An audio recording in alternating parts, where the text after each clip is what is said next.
Konten kali ini kita perbaikan politron satu pintu ya. Satu pintu pernah ngalamin nggak teman-teman?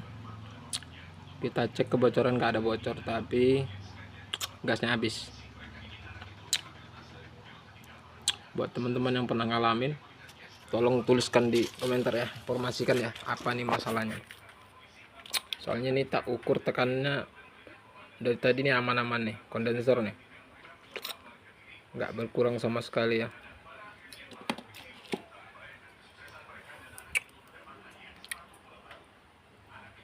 Ini udah tak pisah filternya nih, ini udah dipotong ya.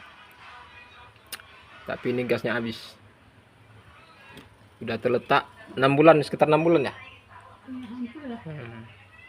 Sekitar 6 bulan habis rusak terletak. Ya buat yang tahu tolong informasikan ya.